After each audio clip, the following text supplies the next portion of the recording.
space outside? Can the space be demarcated, or can it be cut off? Can it have a border? Can I say I own this space inside and I don't own the space outside? Can I really distinguish space? Yeah? You cannot do that. Yeah? Space cannot be divided. It's indivisible. So that is what is the entire Purnamidam prayer that on which you did the self-inquiry. It is all about showing you that it is total, complete, and that totality or completeness cannot be divided, cannot be broken. Clear? So that was what we did in the prayer part of it. After that, we began with verse 1. In verse 1, very clearly the sage has pointed out that consciousness or undifferentiated consciousness itself, from its own jijivisha or the desire to exist, it projects an illusion. Just like you project a dream in the night, it projects an illusion of consciousness in motion. Consciousness is not in motion. It is only projecting an illusion of motion. Like when you go to sleep in the night, you project a dream. Yes? You're not really there in dream world. It doesn't matter what the story of the dreamland is, but you projected it. And number 2, you projected it out of your desire to experience. Do you recognize that? Yeah? So we are made in the same form as consciousness is. Yeah? All these glimpses we get from our own direct experience. That is where Swapna Nidra Jnana Sadhana comes in. So it's that one undifferentiated consciousness, the Advaitam, that is divided into consciousness at rest and consciousness in motion. The division is illusory. It's not a real division. Yeah? It's just expressing itself as a dream. So when you start recognizing it is all a dream, the waking is a dream, the dream is a dream, and deep sleep is a dream, then what's the point of coveting it? What's the point of running behind it? Whose wealth is it? Yeah? Whose is this waking, dreaming, and deep sleep? When you start acknowledging, oh, this waking, dreaming, and deep sleep is consciousness in motion, including deep sleep. I explained this last time. Yeah, this is all consciousness in motion. And the witness consciousness that is resting beyond and knowing them, it's just like the white screen on which they appear and disappear. Yeah? Or the black screen, whatever you like. That which knows the three. Yeah? That is a little glimpse of the actual consciousness at rest. It's only a glimpse. When I start recognizing both consciousness in motion and consciousness in rest, then I am actually honoring the totality. There's a sacredness to it. I am honoring that. Only when I honor will karma leave no trace. Otherwise, there will be a trace. What is the meaning of trace? We did that in depth. I project something, and obviously whatever I have projected, I perceive that. So the projection part is the karma. If I project out of desire, I will have to endure whatever gets projected. Remember that. Yeah? That is how I gather karma.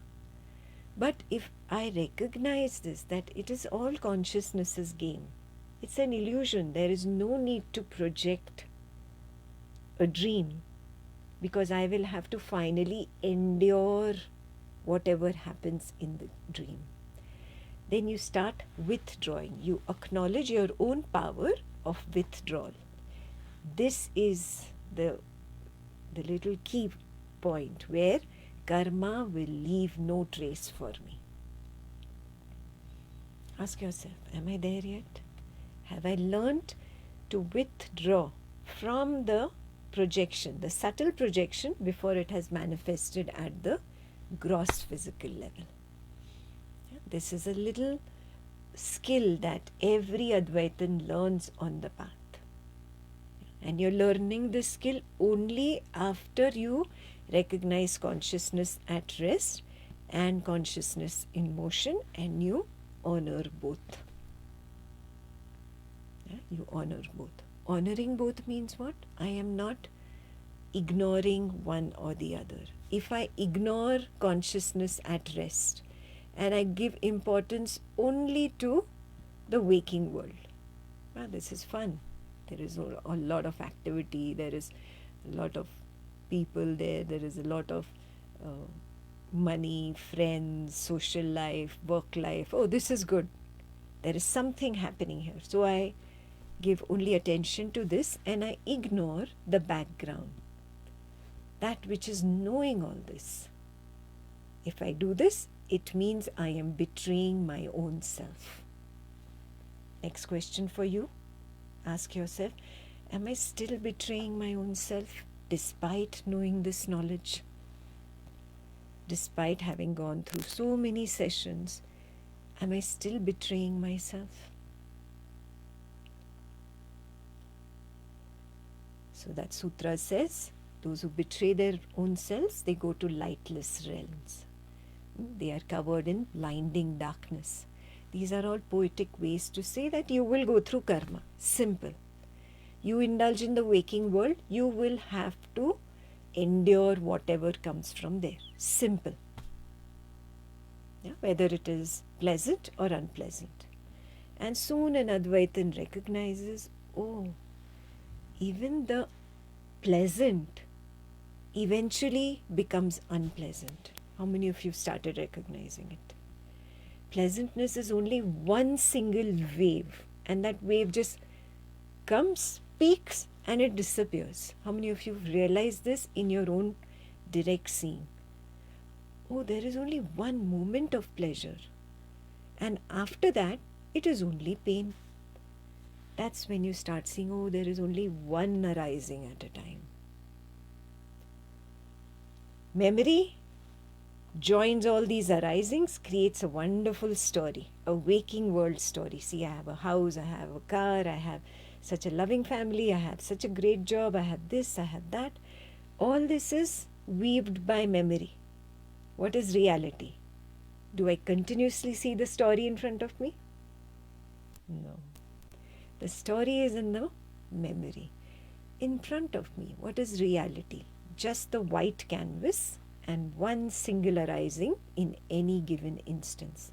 Either there is sight of Ekta, or there is the sound of the wisdom words, or there is the thought of how I applied this wisdom in the past, or there is a good feeling about applying the wisdom, or a bad feeling about not applying the wisdom. It's only one arising in any given instance. Now, when you start seeing this, you recognize, oh, this arising that arises like a wave and recedes, this is the consciousness in motion. And that background is the consciousness in rest, that which is knowing this single arising. This is so quick. This wave arises and it recedes. Again it arises, again it recedes. That's what the next sutra is saying. It is motionless. The consciousness at rest, the background is motionless, still it outruns the senses. Means what? The eye holds on to any sense. For example, right now you're looking at Ekta's face. So it is the perception of sight. That is the arising. The eye goes and holds on to the perception of sight and says, I like, I dislike, I want, I don't want. Any of these judgments passed by the eye that has become one with the arising is karma creation. When the eye stays at a distance and just observes, oh, perception of sight arose and disappeared. I did not lose its stand. The witness consciousness maintained its witnessing stand. It's just knowing what is. Then there is no karma. Okay? This is what we completed in the previous verses. So this is motionless, yet it is swifter than the mind. Is this very clear? That's why it jumps in and holds on to the perception, sensation, thought or feeling. Perception, sensation, thought or feeling are nothing but the arisings that come under the umbrella of the mind. The I that jumps in and catches them has to be faster than them, right? Yeah.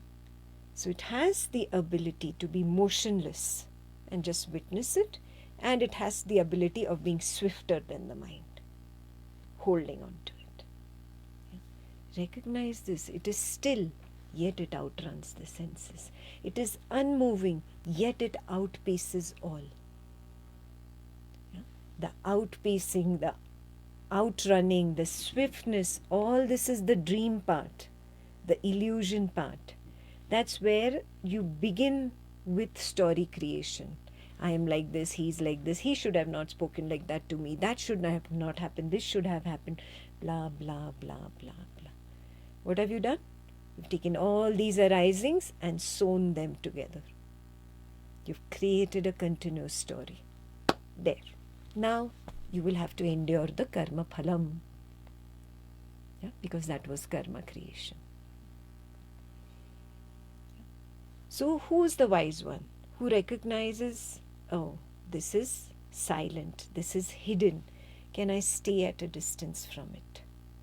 By it, the breath of life is spun, the silent thread, the hidden one. Can I just be? Just be. I know it moves. Can I just be motionless? Yeah? Can I just be motionless? This is the path the sage chooses. Yeah? He chooses this path. This free will is there to indulge in samsara. But what is the point? It's only karma creation. Yeah. He indulges n number of times, n number of times, n number of times, n number of times. And he realizes it is only suffering. Next question to ask your own self. Have I realized that this waking world is nothing but suffering?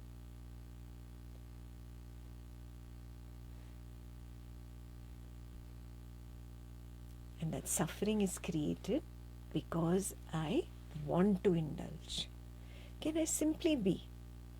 What arising needs to come, it will come of its own accord anyways. If money is meant to come your way, it will come anyways. If a good relationship is meant to happen, it comes anyways. Yeah? If a bad situation, a bad dramatic situation is supposed to create chaos in the family, it's going to come anyways.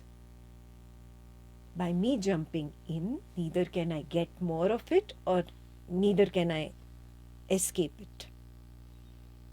My jumping in is only creating stories. Can I just stay at a distance and okay, what is? It is consciousness only. It is consciousness in motion, and I am right now resting. I am consciousness at rest. This is how you come to verse 7 and you recognize who sees everything in his Atma and his Atma in everything. He doesn't indulge in safeguarding because of the feeling of otherness. This was still verse 6, not verse 7. That safeguarding, that trying to save the I from the dukkha or trying to get more sukha from the I, this jumping in stops. You are okay with what is. What is. This is a very Sanskritized translation, but in simple English, be shamelessly optimistic. Now, what is? It's fantastic. Oh, there is dukkha in the family? Fantastic. Oh, there's some drama going on? Great. Oh, loss of some money? Wonderful.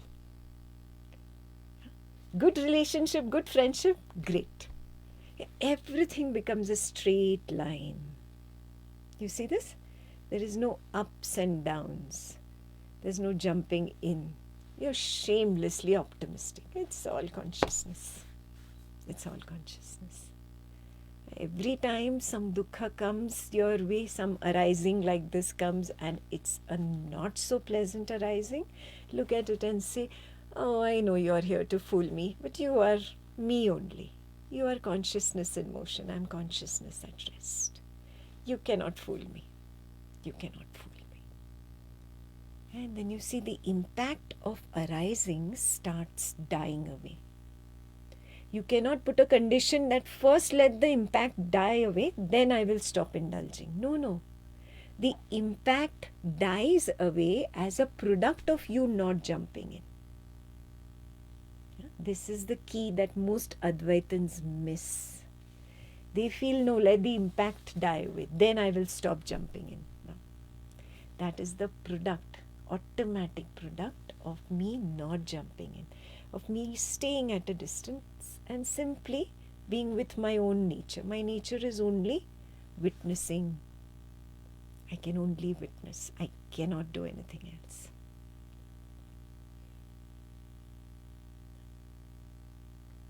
So we'll go deeper in this week's verses. What does it mean to just witness?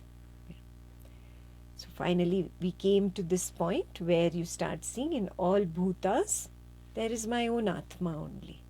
And then there is no misery remaining. Remember, the misery verse is after he realizes that everything is his Atma and his Atma is in everything. You have to be very careful about the sequence of the verses. Once you recognize the oneness, my Atma and everything in my Atma, then only does misery get wiped away for me. Why? Because I stop jumping in. Simple. I am not ready to believe that the dream tiger is real. I am shamelessly optimistic now. What is, it's meant to be. Then no misery remains, no delusion remains. There's only oneness. Oh, you are consciousness in motion. I am going to maintain my stand of consciousness at rest. That's what we completed from verse 1 through 7. Now I'll move to 8. We recognize that in our own understanding that maintaining the stand of consciousness at rest means maintaining this witnessing field. I recognize, oh yes, I am here and I know Ekta is sitting here. I know Ekta is speaking. I can see Ekta's hands moving. In fact, I am so clear that I know what Ekta is saying at the same time that the participants know. So Ekta and the participants are one. They are not two. The waker and the waking world is one. It's not two. It's consciousness in motion that gives me the idea that they are separate. No, they are not separate. They are not separate. The waker and the waking world are one. When this is seen very clearly, then doesn't matter where the drops of consciousness fall on the canvas, they are all recognized as one consciousness, the consciousness in motion.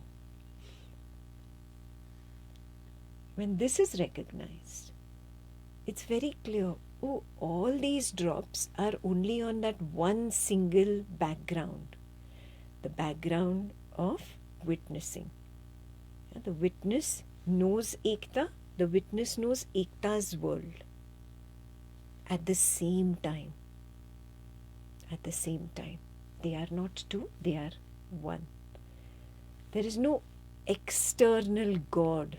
There is no external guru. There is no external idol. Everything is just a sprout of the desire to exist. If a desire has been projected, that will manifest. It's simple. So this recognition, all is the same consciousness, brings him to the recognition, I am God. There is no external God out there. I can create what I want and I can manifest it. And I have the strength before it manifests to withdraw from my subtle projection. We did this in the first 7 verses. So there is no God outside. God is within. Everything is within that consciousness. That's how you start recognizing the qualities of the witnessing field. 1, there is only knowing. There is no doing. 2, whatever is projected will be perceived by this witnessing field. 3, if the witnessing field becomes an individual I and jumps in and holds on to what has been manifested, there is going to be karma. 4, recognizing, oh, I put my hand into the fire, I put my hand into the fire, I put my hand into the fire every time I've indulged. Now the witness becomes a little intelligent and says, I will just witness. I can only know. So then that's how karma starts getting erased. 5, he recognizes, oh, I have the power of projection. I have the power to withdraw from the subtle projection before it has manifested. All this is also taught on the Buddha's path, in fact a little more in detail with proper 12 steps. So those who are interested in diving deeper into this projection and withdrawing from the projection, you should attend the Buddha retreats or watch the Buddha videos. You will get that. So all this recognition of the qualities of the witnessing field becomes evident more and more and more. And that's how the misery vanishes. This is very important to see. Because now I don't get stuck in consciousness in motion. I stay as consciousness at rest. Whatever happens, happens. Whatever happens, happens. That brings us to verse 8. I'll read verse 8 in Sanskrit first and then I'll translate it.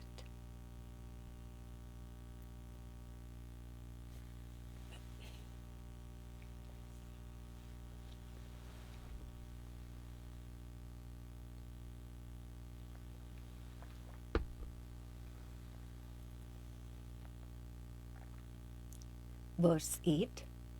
Saparyagat Shukram Akayam Avranam Asnaviram Shuddham Apapaviddham Kavir Manishi Paribhuhu Swayam Bhuryat Yathata Thyato Arthan Vyadhacha Sashvatibhyaha Samabhyaha.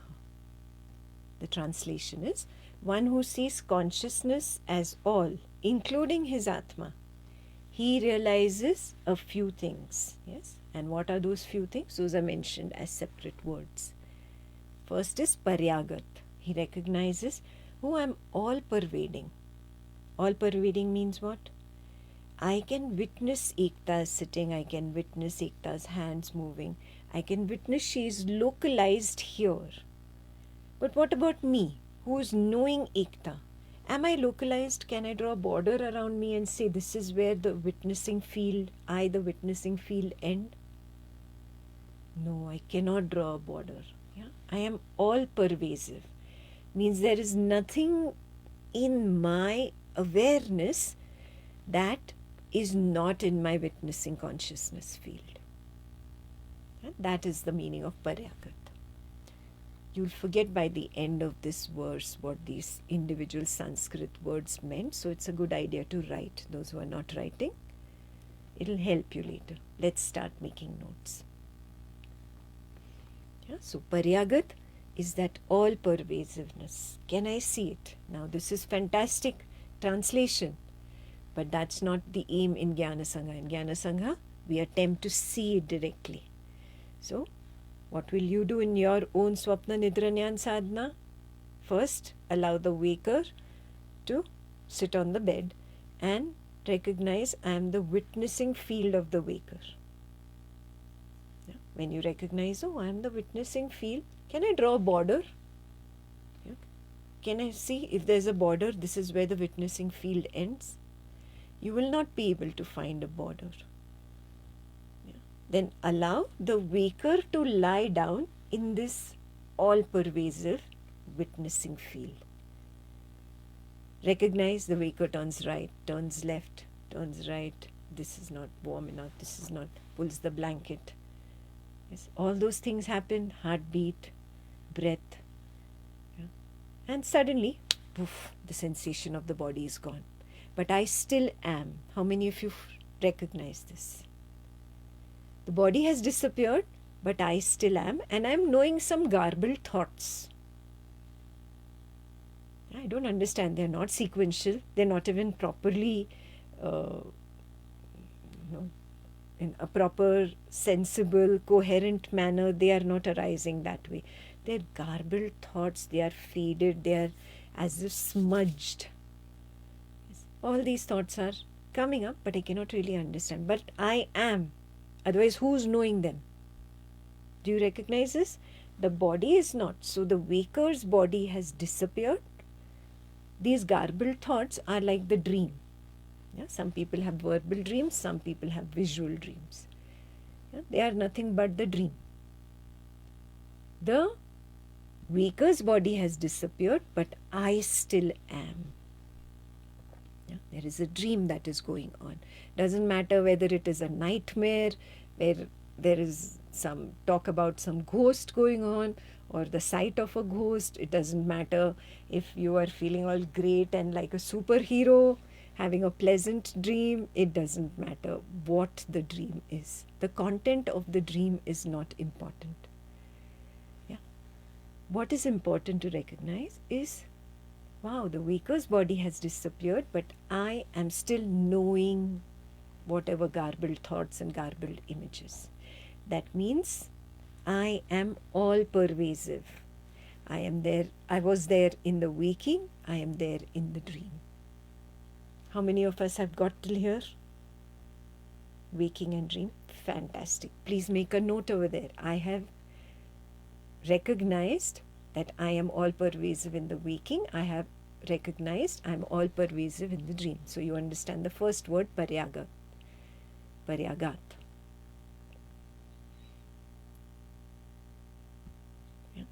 Then is the deep sleep. I have recognized waking. I have recognized I am there in the dream. This takes some time.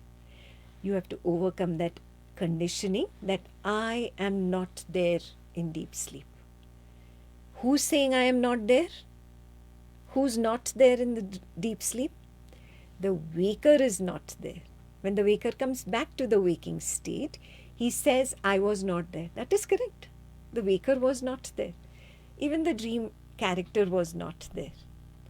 But somebody knows that the waker was not there and the dream character was not there. Who is knowing it? That one has to be there, no? In the dream, in the deep sleep. Do you get this? Who's saying there was nothing there? Who's saying there was nothing there? You ask a little child, what was there in deep sleep? Oh, there was nothing in deep sleep, Mama. That means something was there who is there now in the waking and is giving testimony of the waker being absent in the deep sleep, of the waking world being absent in the deep sleep. That is why he's saying there was nothing there, Mama. Yeah? So that, recognizing that element is important. This is what the aim of Swapna Nidra Jnana Sadhana is. To recognize I am all pervasive in the waking, in the dream and in deep sleep. All three.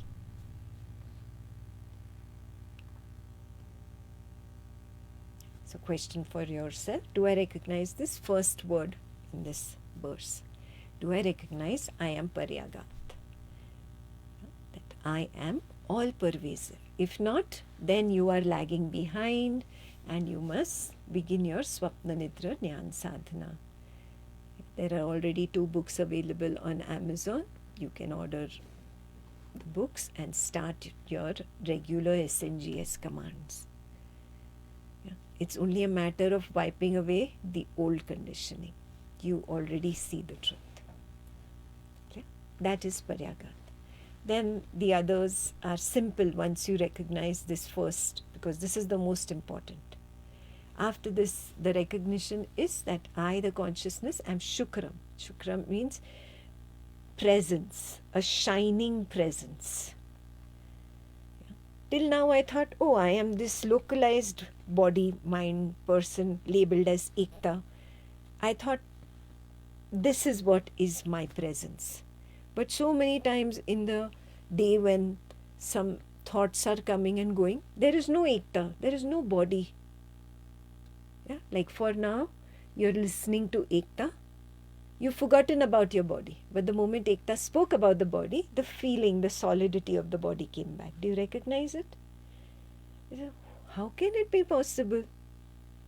This should have been continuous, but this is not continuous. Just few minutes ago when Ekta was talking about Swapna Nidra Jnana Sadhana, there were so many thoughts and feelings, but there was no body.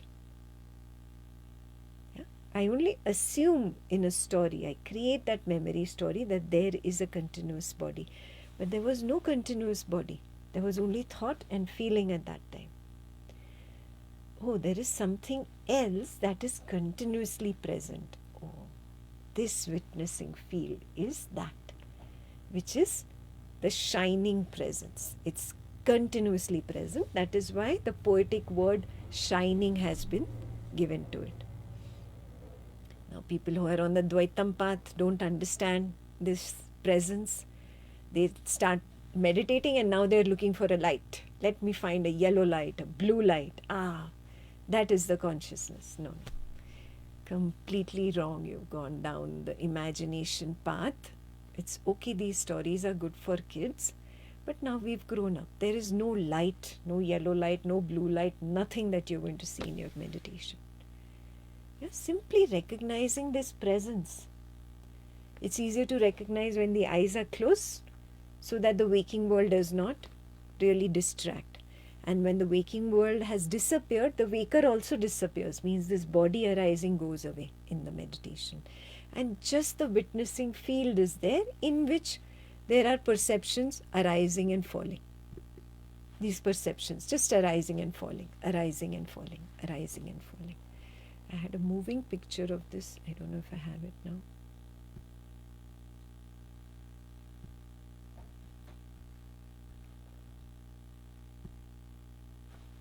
No, this also not moving. So these are just, imagine them coming and going, coming and going, coming and going. Yeah? Fading in, fading out.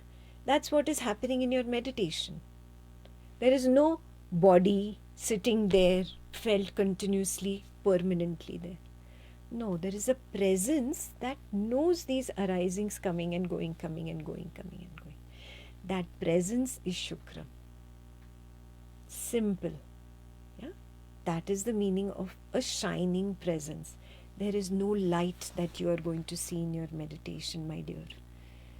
Yeah? If you've created such ideas for yourself, it's high time we grow up. And nothing like that is happening. Only when you see Paryagat and Shukram, you come to the third, Akayam. Oh, I am devoid of a kaya or devoid of a body. Yeah? This expanse is what I am. The presence is what I am. I am Akayam. This is very important to see. In this particular Upanishad, he's listed them in the sequence in which understanding happens. So start recognizing the sequence is important. First I recognize I'm all pervasive, I don't have a border. Then I start recognizing, oh, it's a continuous shining presence. And then I see that, oh, I am Akayam, without a body. I'm devoid of a body, but I still am. I am not the body. This is where you start becoming very clear. I am not this body.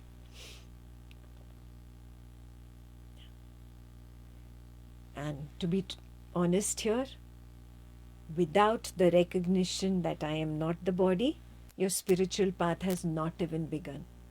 Sorry to say that, but you are still just standing at the shore and you are admiring the ocean of spirituality, but you have not even put one step in. Admiration does not mean walking the path. Please remember this. You stand outside and you clap for a guru who speaks fantastically, and you clap for a scripture which has the perfect verses, and you clap for all the fantastic Sanskritized poems and songs. It's pointless. This is all admiration. You have not started the path. The first step on the Advaitam path is the recognition, I am not this body, I am the witness of this body. This body is there only till the end of the waking, 10, 11, 12 in the night, whatever time the waking ended. The waker ended with the waking. Oh, that which ends, how can I be that? How can I be that? Yeah? This recognition has to be your own personal recognition. Believing Ekta is not going to take you there. Yeah? You have to see it in your Swapna Nidra Jnana Sadhana. Oh, I'm not this body. The aho moment is important. Yeah? That is called realization of akayam. This means you have put your first foot into the water. You've taken the first step into the ocean. You've just got your first foot wet. That is the beginning point. Very important. Yeah? Then only you come to the next. Avranam asnaviram. Where you recognize I am untouched. Because I don't have a body. Because of being unembodied, I am untouched by the waking. This takes some time. Please have patience. Yeah, because you will again and again slip back into the body. Yeah, somebody says something bad to Ekta. Your nose is very fat. The eye was standing at a distance till now. It jumps in, becomes Ekta, assumes my nose is fat, and how dare you say this to me? And there the drama starts. But this is because of old conditioning. Then suddenly you realize, oh, what am I doing? I just pretended to be the waker. And then you take a step back again. Yeah? This I'm explaining the process of slipping and going back. This will happen for some time. Do not get discouraged. Do not get demotivated. This is going to continue until all your layers of conditioning are exhausted. Layers of conditioning means what? You have sown these seeds, all these arisings that you see around me. You have sown the seeds of these arisings. All those have become your layers of conditioning from your past karma. From that, each one comes up. It's testing you again. It's testing you again. Yeah? You have to shine, outshine these. You have to really pass with flying colors. And how do you pass with flying colors? By standing at a distance and not getting fooled by the old conditioning. One clue I can give you here, nothing that comes up in the waking is unfamiliar or unknown to you. Yeah? Take this as the master key. I know this. I have feared this, I have wanted this, I have craved this, I have been averse to this. Means I know it. At a subtle level, I have projected this. It's familiar, means now is the chance for me to withdraw. Withdraw from it. Stay at a distance. Recognize I am Paryagat, I am Shukram, I am Akayam, yeah? And I am Avranam. Asnaviram means unblemishable because of being unembodied. Recognizing I am unembodied, it takes the longest time because that has been your conditioning since childhood. But remember, even you as a child were pure. Yeah? The next word is Shuddham. You were pure. And Apapavidham, untouched by sin. Means what? These are both done together. Pure, untouched by sin. Means I would never create karma. That is the meaning of Apapavidham. As a baby, if something broke, I spilt a glass of milk, Mommy would come and say that you just broke that glass. You spilt the milk. But something inside you would say, no, I did not do it. Do you remember that? You broke a toy. Mommy said you broke the hand of the doll. And something inside you would say, no, I didn't break it. Do you recognize that? Apapavidham is your nature, innate nature. It does not mean that you're not taking responsibility. It means that you never ever jumped in and did tadatma with the arising and said, I did it, or I am the doer, or I am the experiencer. There was no tadatma. Tadatma was taught to us. Mommy said, say sorry. Take responsibility. So what happened to the I that was standing at a distance? It jumped in and said, okay, I broke it, I'm sorry. You get it? That is all acquired. Again, don't blame your mom or your dad. They are also your projections. Yeah, they're not separate from your waking world. You have projected them. Yeah, and remember, you are not the baby. You are the witnessing field that has that baby body. Yeah? You have projected this story to happen. So, there is no parent there to be blamed. It is you only. You, the consciousness, have done this to yourself. Yeah? Some of us have had a different kind of a childhood where we were not forced into believing such things. Some of us have been lucky that way. Yeah? So, you just learn from the others how conditioning develops and start withdrawing from the conditioning. So Shuddham Apapavidham is very clear.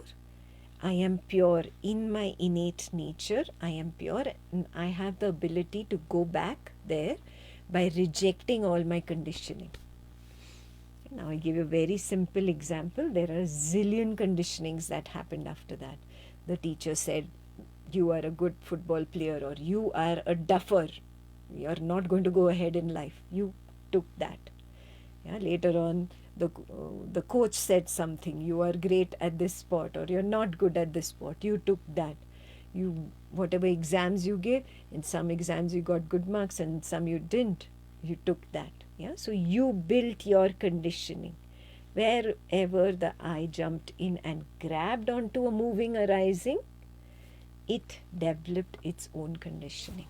You are the consciousness, remember, not the body mind that appears in the waking and disappears. So suddenly you start recognizing, oh, I am so pure, I am untouched by sin.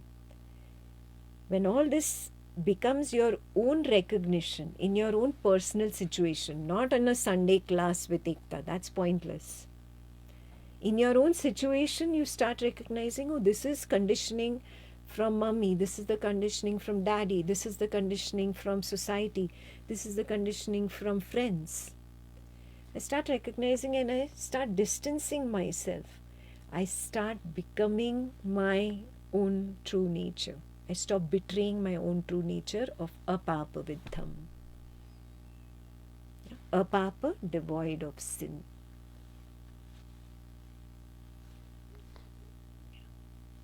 When all these insights start coming to me in my own recognition, in the personal situations that I'm going through, not in a Sunday class with Ekta, then I am called Kavir Manishi.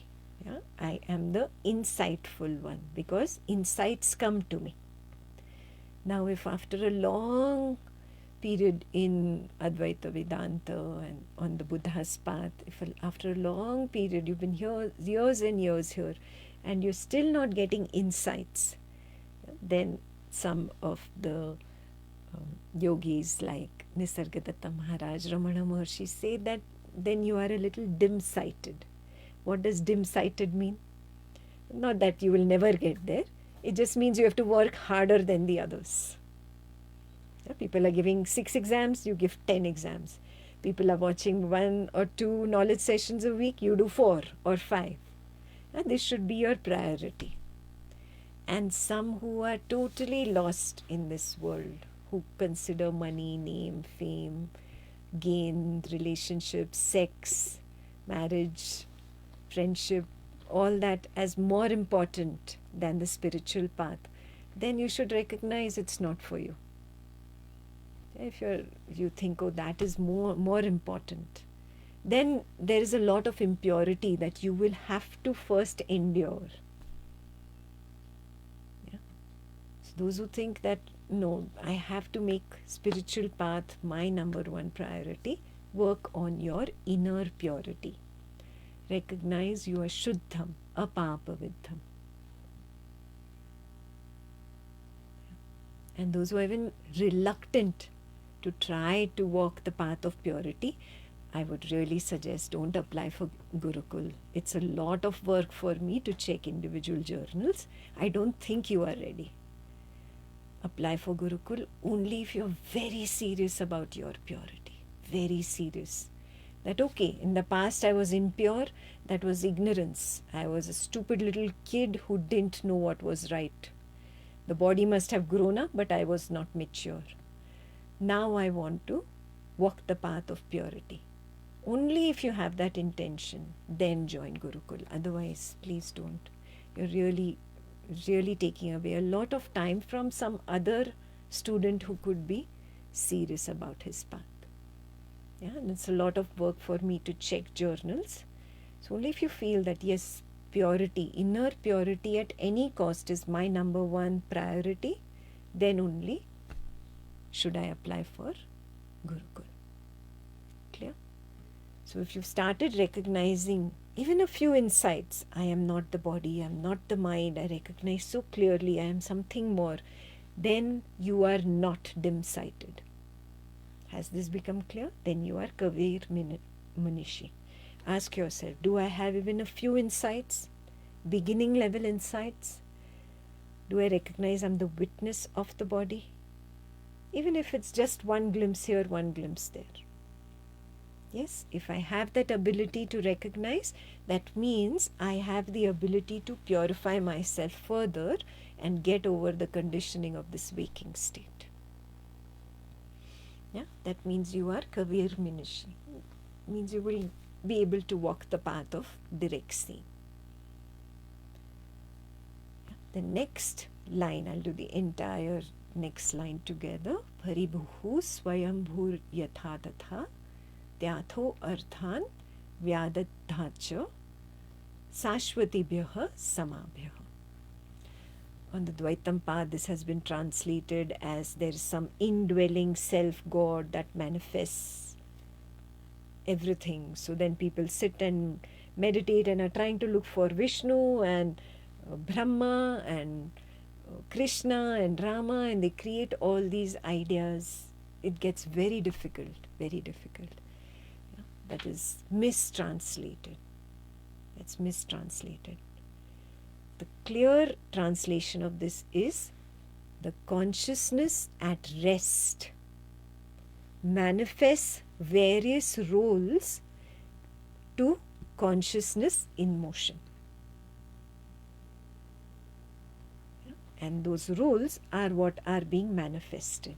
For example, the body-mind person called Ekta has a particular role. I, the witnessing field of Ekta, don't want to teach. I'm not interested in being a teacher. But this is the role that has been imparted to this body-mind person. And it is consciousness that has imparted it. I am not the doer. I never intended on becoming a teacher. I did not ever say that I am experiencing the joy of teaching or students doing well. I never got into this trap. There is a role for this. Do you see that like that only? For that body mind person, there is a role. Do you recognize there's a particular role that has been assigned? It may be in relation to the family member, it may be relation to, maybe you're the CEO of a company, maybe in relation to something. There is a particular role, and that role is not in your hands. It has been assigned by the consciousness at rest. And how much ever you don't want that role is there. Do you recognize it? How many of you see this? You can't say, oh, now I've become spiritual. Now this role should vanish. I don't want to be this. No, but this is the assigned role. Yeah? A police officer has the role of that police officer, and a chore, a thief, has the role of the thief. The thief says, no, now I've become very good. The police officer should not come and catch me for all the past mistakes. No. The layers of conditioning are all those past mistakes that you have collected. All of them are going to manifest like this in different roles. You will not be able to command that this role should go away or this role should continue. This is so important in this verse to understand. I'll explain it with an analogy because the beginners might have a question. Before the drops came out of this pool of consciousness, can you imagine the pool of consciousness still, silent, quiet? Yeah? Just like the ocean, which is devoid of currents. Still, serene, quiet. That is the undifferentiated consciousness. Yes? Then the undifferentiated consciousness decides to have experience. Oh, let me have experience. Let me enjoy or let me suffer. Doesn't matter. Let me experience. So from a quiet single pool of water, from that single mother pool, now droplets of water are ejected out. These are desires to exist. The word in Sanskrit is jijivisha. All the scriptures have this. There won't be a single Upanishad in which you will not find this description in different styles, different words. So this is what it's saying, that from that yearning to exist and experience, drops come out. Each drop manifests in different thoughts, and it attempts to answer the same question of jijivisha. I exist, but I don't know who I am. So every single drop is trying to find identity. Do you recognize you have only been seeking identity since childhood? You wanted to be the good son, you wanted to be the good daughter, you wanted to be the good student, the good football player. You wanted to be something. Do you recognize this somethingness search? And it's continuous throughout life. The moment you gain some money, you feel I am someone. The moment you do well in the share market, you feel, see, I am someone. The moment there is some failure in a family situation, big drama, even in that there is seeking of identity. Oh, I am a failed spouse. I am a failed daughter or son. I am a failed parent. Do you recognize it? Even if it is a negative identity, I am still seeking it. Do you recognize it? I cry about it. I walk around with that label, failed spouse, failed parent, failed child. Yeah? And I'm crying and weeping. This crying and weeping prolongs the belief of the I that I exist. Do you see this? Recognizing this is very important. Oh, that drop came out of the pool of consciousness, seeking something. And that seeking is constant. It's a constant yearning that never gets quenched. This first pearl of consciousness thrown out of the pool of consciousness can be seen in your Swapna Nidra Jnana Sadhana. In your Swapna Nidra Jnana Sadhana, as you mature in it, it will take some time. Keep doing it daily, daily, daily.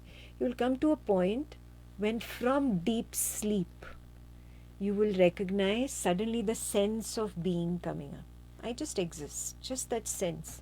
Not that I am Ekta, not that I am a woman or a man, I am a parent or a child. No identifications yet. Just I exist. Just that sense of I exist. That doesn't like to stand alone for a long time. So what does it do? It projects dreams, and projects any dream, any rubbish dream.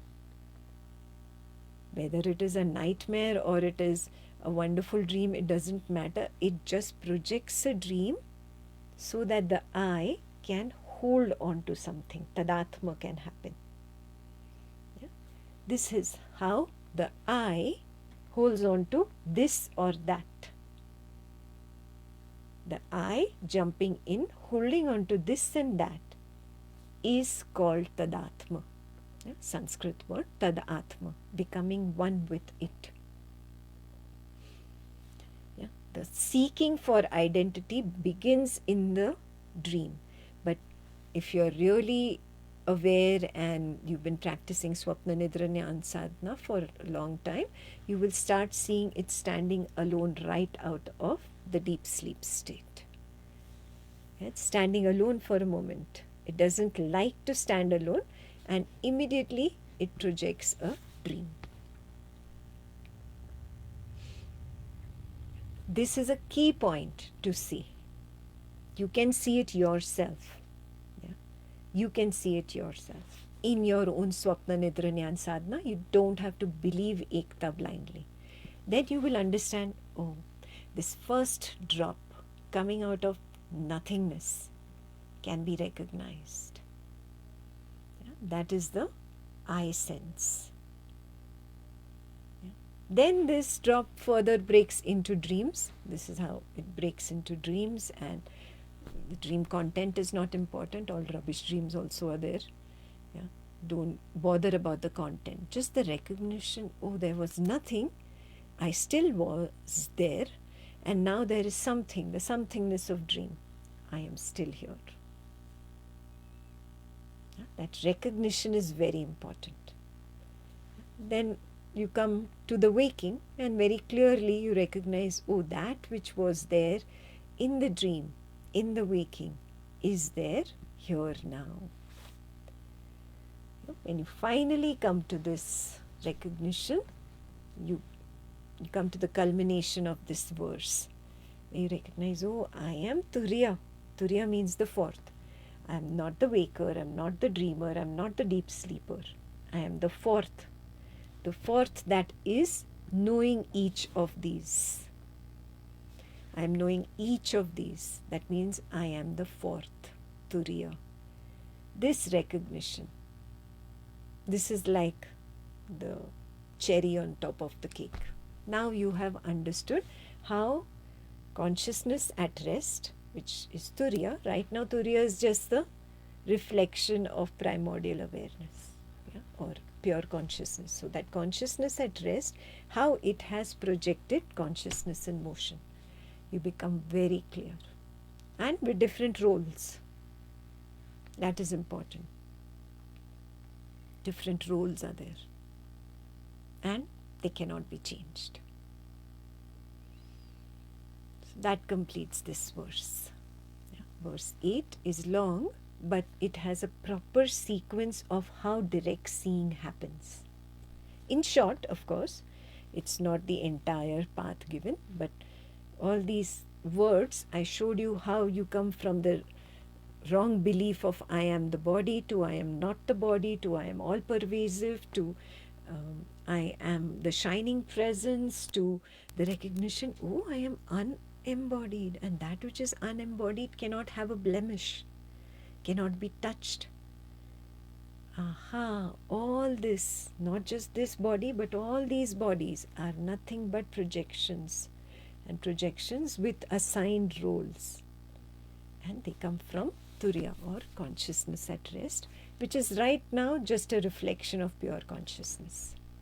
You're going, this is the path going inwards. You'll come to a point where even Turiya drops. That is the higher level.